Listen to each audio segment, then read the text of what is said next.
Let us service your lawn and garden equipment for spring with our quick turnaround and service specials for free pickup and delivery. Click our icon on DeWittDailyNews.com for details. DeWittDailyNews.com is the area's leading local news source 24 hours a day, 7 days a week. Get the latest local news, obituaries, police blotter, weather forecast, and more with no paywall. Head to DeWittDailyNews.com to get the local information you need to know. And yet another major brand just announced it's halting all social media advertising. The two most overused and abused words in advertising are truth and trust. They are the two most precious commodities for all brands, big and small. As an advertiser, you have to trust your partners to protect your brand's truth using the media consumers trust. Radio, it's on. Trust the Miller Media Group to deliver your message. WHOW is Central Illinois' ag station, and that includes providing farmers information on how the commodity markets close each day and week. I'm Todd Gleason from Illinois Public Media, University of Illinois Extension, inviting you to hear the daily closing market report weekday afternoons at 5:06, and on Saturdays, tune in for Commodity Week with a review of the week's markets at 8:30 in the morning, all on WHOW, AM, FM, and streamed online. Your friend in Central Illinois, WHOW. Top of the morning. Thanks for being with us. I'm your host today, Seth Lawrence. The WHOW Morning Show streams to Facebook and YouTube, brought to you by Peterson Insurance, your Pekin Insurance agent in Clinton. My guest on the phone today, State Senator Sally Turner. Morning, Sally. How you doing? Good morning, Seth. Always good to visit with you. For sure. Always good to have you on the program. And, this fine spring morning, Sally, I know you were telling me while the Senate isn't in session, you're still down in Springfield doing some things. What keeps you busy when the Senate's not in session, but you have to be at the Capitol? Yeah, these last 2 weeks we've had what's called appropriations hearing, and that's when all the different agencies come and have a hearing and tell us how they're going to spend their money. And that takes a long time. The other day I was on one from like 9 to 2, and it didn't stop. And then right after that one started another one. So it's one right after another, and they're very long. And sometimes they're in Springfield and sometimes they're in Chicago. They kind of rotate them. So that's been the most that's been on our plate. Other than that, meeting with individuals in our district and also in the Springfield office, they have concerns about everyday life and then also about legislation. Mm-hmm. And our office is still out there doing their traveling office hours. And we were just in Cerro Gordo and BMET this week. Nice. What were you doing over there? Just traveling office hours. Oh, travel. I'm sorry. Do you do okay. that? Do you do that, or is that your office? Yeah, it just depends. If I'm not in session, I'm able to go. I go. And they're usually Tuesdays and Wednesdays, or Tuesdays and Thursdays. Uh-huh. Usually we're in session. So mostly in the summer when we're able to do that. We also had a Secretary of State event in Hopedale yesterday, and that was for anybody that needed the services of Secretary of State. They had to make an appointment, and then also could help them with the Real ID. And last but not least, we have these types of councils that we have down at the Capitol. Yesterday, I spoke for Senator Bachlama. He's new. He's a new senator. He butts up against my district to the north. I spoke at his Youth Advisory Council, and I had my Youth Advisory Council down a couple weeks ago, too. I am so glad you said that, Sally. I've been talking to, and I should say we have been talking to my associate, our broadcaster here. He's been doing some of these interviews. We've been talking with some of the kids that participated in that, and that is actually what I wanted to discuss with you today, and I'm glad you brought it up because it completely slipped my mind, embarrassingly enough. But tell me about that. What is the Youth Advisory Council? What do you do? Yeah, sure. We put it out to all of our schools in the 44th. We like juniors and seniors to come to this program. The school usually brings anywhere from 2 to 5 kids. And the first time they come is in the spring, and it's generally at another location, not at the State House because we're not in session yet. So this time we were at Heartland Community College, and we all met there. And we bring in speakers, and they talk to them about different kinds of issues, not necessarily just legislative issues, but all kinds of different issues. Maybe we had a lobbyist. What do you do as a lobbyist? This time, Tim Butler spoke to us about the going from a legislator to a lobbyist, all kinds of different things. And then that was in the spring. And then they also have to come up with an idea of legislation. So those kids all vote on it. They all put it forward. Here's an idea I have for legislation.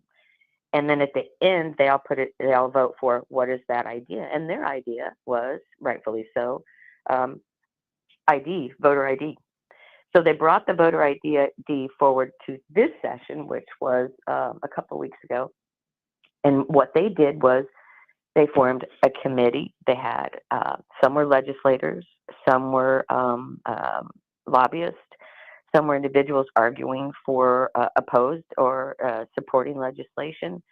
Some were news people. They all took on whatever the role was going to be if you were really presenting a bill. And they did a really, really good job. And we also had speakers that came in and talked to them there as well. So good experience for them. By all accounts, most of the kids, or at least all the kids we've talked to, so I would assume most of the kids that participated had a pretty good time, and they enjoyed the experience. Yeah, if you haven't ever been down to the Capitol and experienced what it's like to go through a committee, this was a good simulation of what it would be like. And they actually took on those roles in a sense. And then we had staff that helped them get through the next steps and what needed to be done. But those young people argued their points very, very well. And it sounded like, to me, they all thought that voter ID should have passed, and that was their idea.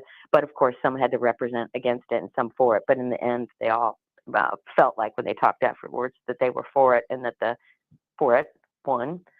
Yeah, it's a really good program. We enjoy putting it on, and those kids don't generally get to go sit in the Senate, to be on the floor, to experience that whole feeling, what that's like, and to work in such a wonderful, wonderful setting. I'm humbled and privileged to be able to work there, and they got to feel that as well. Sally, forgive me. Did you say how many kids do this?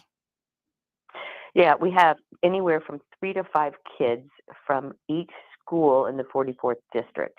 And all those schools don't always participate because they have something going on, like they're taking their SATs or whatever, because it's in the spring. So anywhere probably between maybe 30 to 50 kids would come. Very good. So yeah, just good experience for those kids. Awesome. And when do you kind of begin that process, Sally? Like when do you start recruiting those kids or letting the schools know, hey, I've got this coming up? When does that process start for your office? Yeah, we send that letter out to the principals. We send it to the school, and that's usually in March, I think it is. It's either, it might be February that we have our first one. And then again, we'll send that letter out again to that principal and tell them, hey, we'd like to have the same group to come back again, and we'll send that out like maybe 2 months, month and a half prior. Gotcha. Awesome. So yeah, like I said, it sounded like everybody that did it had a good time, and just kudos to you for making that happen for those young kids in the area school. State Senator Sally Turner on the phone with us here for this morning. Sally, let's dive into some legislation that you're putting out there in this newest legislative cycle. What's kind of top of mind for you? What is most important among all the things you're talking about and promoting? Yeah, I think one of the things that's most important to people in our area was the Muhammad Aquifer Protection Bill. And because most of us in our area, Muhammad Aquifer is our resource for our water. And I co-sponsored that bill, and that prohibited carbon capture to go through the Muhammad Aquifer. There's a very long process and a very long argumentative process, and I really got to hand it to Senator Rose and Senator Faraci for doing everything they could to get this through, because that affects us. About 1 million people, that's their water source. Mm-hmm. So that goes on to the House, and we're hopeful that that'll pass there. Let's see. Also, Are you hopeful? I mean, in a in an environment like Illinois, are you like? And I'm not saying you're not. I'm just like, is that like a realistic hope that'll pass? Yeah, I think so. I think there are more people that are concerned about. It's not, and this is a weird time. We have environmentalists that are hand in hand with those of us that are just pretty much regular everyday people. It's usually opposite. It's usually they're on two different sides. So I think those two coming together is going to help us be able to get this bill passed, which is great because we need that. And it's not that we're saying that you should not have any carbon sequestration because it's already being done in places like ADM. CWLP has that on their own grounds and in areas that I think there's also one at Gibson City in their areas, but they don't go. That sequestration doesn't go through the aquifer, and that's the important thing that they don't go through. They can sequester it. That's no problem, but just don't let it go through the aquifer. So that someday it could interrupt our water flow and our taint our aquifer in some manner, and then we'd be in big trouble. Very good. Yeah, that's and that's a big focus I know right now for sure on that. So, plus the the issues that the Muhammad Aquifer has faced over the years. That the folks in that area that rely on that, they know full well what's gone on with it the last several years. So, yeah. Continuing on with that, Senator Turner, how about the young family farms legislation that you're working on? How about that one? Yeah, I was proud to bring that bill, and it passed unanimously. Basically, what that is we go out in the community, and I've gone to several young farmer events and visited with young farmers, of course, and found that those that are about age 25 to 40 have such a difficulty getting into the farming world because either their dad is still working, and he might be in his 60s and he still plans on working, but the young person is just coming out of college and they want to start up too, but they don't have the navigation. They don't have the tools to navigate and know where to go for resources to help them, because a two-person family farm, trying to support two families, it is very difficult to do, and they need some resources. So basically what this bill does is it forms a commission to study how these farmers can navigate and find these tools, such as at the FSA office, there's an opportunity for young farmers to be able to get low interest loans for farm ground, for equipment, for inputs. And most of our young farmers are not aware of all those things to get started. And also this commission is going to study how solar is overtaking a lot of our good black dirt, and what that effect's going to be in the long run on our farmers. There's a lot that goes into this, and I think it's really important because our average age of our farmers in their 60s right now, and these young farmers, if they don't get their foot in the ground, if you will, we're not going to see them continue on because it's just too hard. I mean, a combine alone is $1 million, so they can't go out and buy that. So there's a lot of things that they need to study, figure out how to navigate, and we're hopeful that this commission can do it. Very good, Senator Turner. Well, I'll tell you what, let's take a break, come back and dive into some more things you're working on there in Springfield and just kind of what you're doing in your district. State Senator Sally Turner on the phone with us this morning. More to come with Sally on the morning show. WHOW.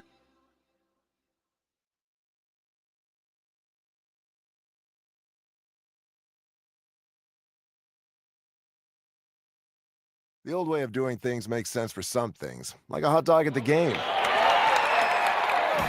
But the old ways don't make sense if you expect more yield out of your acres, because there's a new way to unlock the full potential of your fields, and it starts when you plant and list corn. With 4 robust trait tolerances, glyphosate and glufosinate, plus 2,4-D choline and FOB, it unleashes ultimate weed control flexibility with multiple modes of action to fight weeds. See what's possible for your fields at enlist.com/corn. ServPro of Piatt DeWitt Counties is proud to be the exclusive sponsor of severe weather coverage on all of WHOW's platforms on AM, FM, and its audio stream, as well as on WEZC, your easy choice for soft hits 95.9 FM. From wind, rain, or even snow, you'll be in the know with severe weather information 24/7. When severe weather breaks out, we break in anytime with what you need to know to keep your family safe. Brought to you exclusively by ServPro of Piatt DeWitt Counties, your fire and water restoration specialists.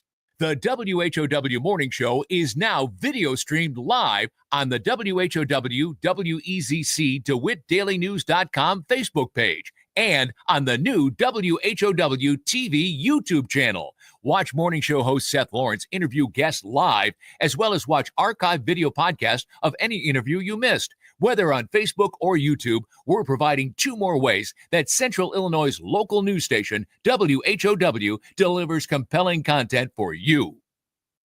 SIU Family Medicine wants the best health for you and your family. Be a champion. Protect your loved ones. The SIU Center for Family Medicine of Lincoln is accepting new patients. Click their icon at DeWittDailyNews.com to schedule your appointment.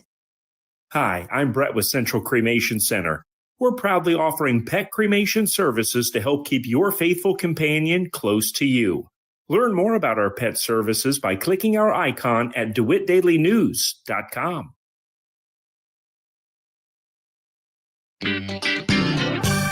Your friend in Central Illinois, WHOW. Once again, good morning. Thanks for being with us. I'm your host today, Seth Lawrence. The WHOW Morning Show streams to Facebook and YouTube, brought to you by Peterson Insurance, your Pekin Insurance agent in Clinton. My guest on the phone today, State Senator Sally Turner.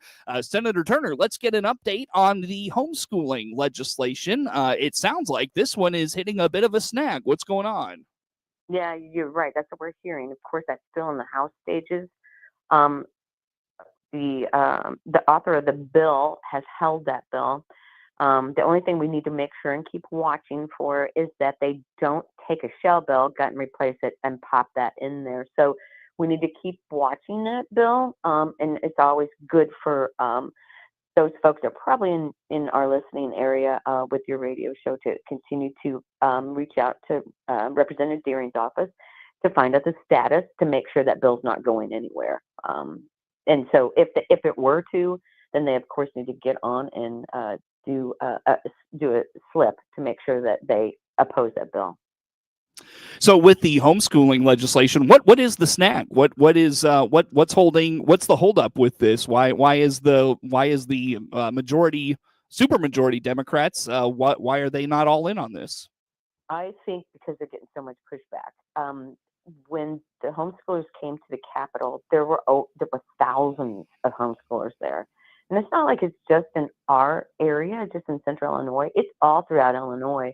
And ever since the problems that we had after COVID and returning to school, so many more people have decided to educate their children at home and have done a really good job. I know a lot of my family has done so, and they've done a great job with it. Their kids have gone on to excel and became nurses and things of that nature and done really, really well. So they want to be able to decide for themselves how to, where to send their kids to school. And I think it was the abundance of pushback that they got, that maybe that's why they're holding it, to see if they can continue to work through it. Gotcha. Very good. Well, Senator Turner, as it relates to the, let's talk about the celiac bill. What is this? What's it all about? Sure. Well, I was fortunate to have what we're calling the celiac bill, and I had a really good friend of mine has had celiac for a long time, and I've visited with her about it. But recently, I had one of my chief of staff also had been diagnosed with celiac, and it started us to dig in deeper as to what is our Department of Public Health teaching these food handlers about celiac disease and gluten, and how that whatever it's the allergens that are in that can affect a person. So we worked with the Department of Public Health, and they were very helpful helping us get that through. They added one more thing, which I didn't know could be an allergen, and that's sesame.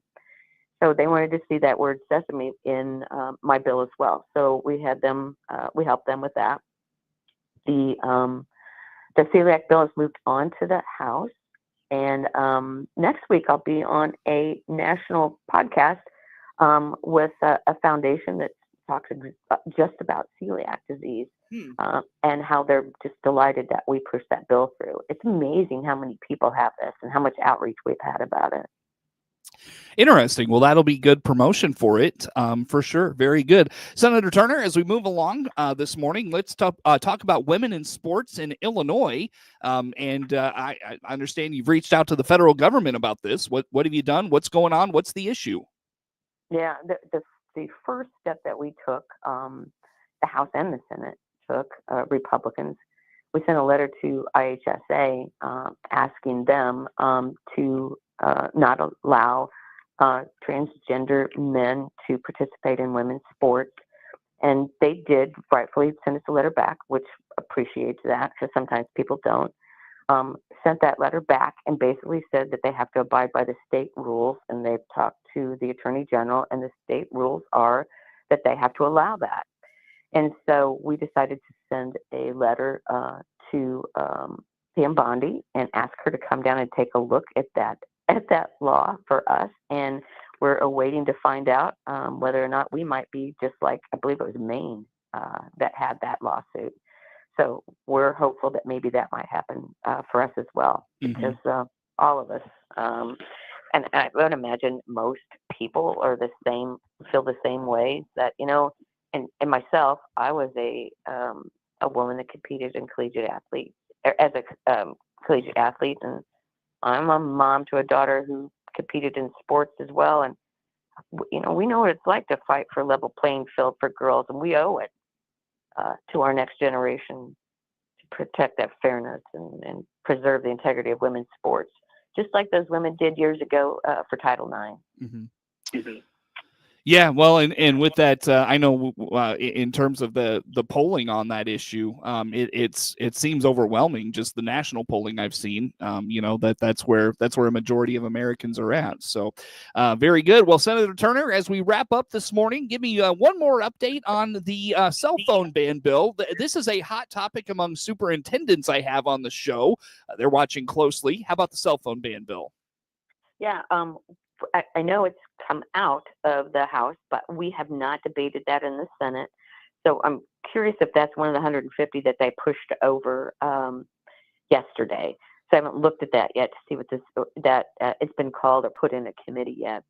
However, I have not heard from a lot of constituents about the cell phone ban bill, but I certainly can understand from the administration how difficult it is to have a student and have them on their cell phone a lot. And we see it with a lot of young people now that's their source of communication.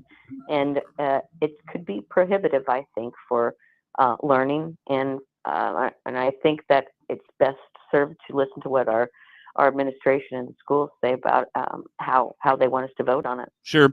Senator Turner, I got to let you go. It's always good to have you on the program. We covered a lot today. Thanks for doing that with us. Good to hear from you, Seth. Call anytime. Talk to you later. Talk to you later. State Senator Sally Turner. Network News is now. WHOW.